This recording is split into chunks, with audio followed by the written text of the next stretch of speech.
हैं तो उनके पैर और उनके सर चूजा का वो श्वास नली में और आहार नली में जाके फंस जाता है। एक हंसता खेलता परिवार तांत्रिक के अंधविश्वास के झांसे में आकर के आज बर्बाद हो गया है। अक्सर पीएम करने वाले डॉक्टर का कहना है कि जब हम किसी की मृत्यु की कारण के पता लगाते हैं तो अक्सर हम 3 काम करते हैं। चूजा लेके आता है और इस चूजा को जिंदा वो निगलना शुरू करता है। पहला हेड, चेस्ट और एब्डोमेन तीनों को खोलते हैं तो हम स्पष्ट जान लेते हैं कि आखिर इनकी मृत्यु किस कारण से हुई है। छत्तीसगढ़ के अंबिकापुर जिले में एक ऐसा हैरत अंगेज मामला सामने आया है और ये मामला तांत्रिक क्रियाओं के द्वारा आश्चर्यजनक हैरान कर देने वाली घटना है। अक्सर पीएम करने वाले डॉक्टर का कहना है कि जब हम किसी की मृत्यु की कारण के पता लगाते हैं तो अक्सर हम 3 काम करते हैं। पहला हेड, चेस्ट और एब्डोमेन तीनों को खोलते हैं तो हम स्पष्ट जान लेते हैं कि आखिर इनकी मृत्यु किस कारण से हुई है। लेकिन ऐसे पीएम करने के बाद जब उन्हें पता नहीं चला तो वो हैरान हो गए। उनका कहना था कि 15,000 से अधिक उन्होंने पीएम किया है, आज तक ऐसा मामला उनके सामने नहीं आया। जी हाँ, एक जिंदा चूजा को बिना चबाए निगल जाने का मामला सामने आया है। हम बता दें, अंबिकापुर जिले में एक संतू बाग नाम का एक डॉक्टर है जो पीएम करता है और आनंद यादव नाम की व्यक्ति है। आनंद यादव नाम की व्यक्ति है। दरअसल उनकी शादी 5 साल होने के बाद भी कोई बच्चा नहीं हो रहा था तो एक तांत्रिक के संपर्क में आए। तांत्रिक ने तांत्रिक क्रियाएं करने की बात कही और फिर संतान होगा ये आश्वासन दिया। लेकिन उन्होंने उनकी क्रियाओं के दौरान तमाम चीजें शुरू तो कर दी। उसके बाद उनके घर में एक नन्हा बच्चा पैदा हुआ और उसकी किलकारें गूंजने लगी। वो खुश हुए, तांत्रिक पर और प्रबल भरोसा हो गया।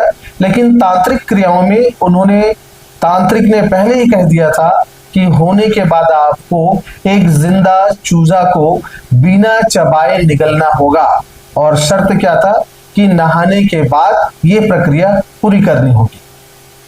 अब उन्हें उन पर भरोसा था, उनके साधना पर भरोसा था, तांत्रिक बाबा पर भरोसा था, इसीलिए वो नहाकर आता है आनंद यादव और नहाने के बाद चूजा लेके आता है और इस चूजा को जिंदा वो निगलना शुरू करता है।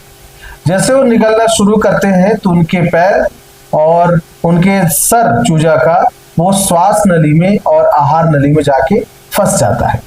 फिर क्या था, सांस नहीं लेने के कारण वो वहीं धड़ाम से गिर पड़ता है। आनंद फानंद में डॉक्टर के पास उन्हें लेकर जाता है लेकिन तब तक उनकी जीवन लीला समाप्त हो जाती है। पीएम करने की नौबत आती है। जब पोस्टमार्टम के लिए लेके जाते हैं तो वह जो डॉक्टर साहब है वो डॉक्टर संतू कहते हैं कि ठीक है हम करते हैं। और उन्होंने जैसे ही पहले सारे पीएम का तरीका होता है वैसा उन्होंने कहा और उन्होंने सबसे पहले हेड को खोला, फिर चेस्ट को खोला और फिर एब्डोमेन को खोला। इन तीनों को खोलने के बाद उन्हें समझ में नहीं आया कि आखिर इनकी मृत्यु कैसे हुई है। वो हैरान हो जाते हैं क्योंकि उनके जीवन का ये पहली ऐसा केस है कि डॉक्टर साहब खुद समझ नहीं पाते कि हुआ क्या है। फिर वो नेक को खेलते हैं।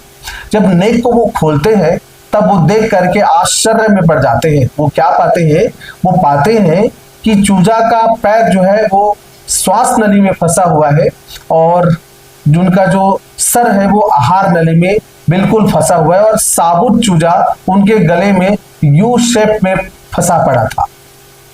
वो देख के हैरान हो गए बिल्कुल। और फिर उन्होंने पाया कि ये एक ऐसी प्रक्रिया थी जिसमें शायद इन्होंने चूजा को, इस मुर्गा को जिंदा बिना चबाए निगल लेने की कोशिश की होगी, जिसके वजह से सांस लेने की दिक्कत हुई होगी और इनकी मृत्यु हो गई। तो एक भरा पूरा परिवार, एक हंसता खेलता परिवार तांत्रिक के अंधविश्वास के झांसे में आकर के आज बर्बाद हो गया है। हम आपसे एक निवेदन करते हैं कि आप जागरूक होइए, सतर्क होइएगा। अंधविश्वास किसी बाबा, किसी तांत्रिक के संपर्क में ना आए और आए तो सोच समझकर विवेक पूर्वक काम करें, क्योंकि जान से बढ़कर इस दुनिया में कुछ नहीं है। जय हिंद, जय छत्तीसगढ़।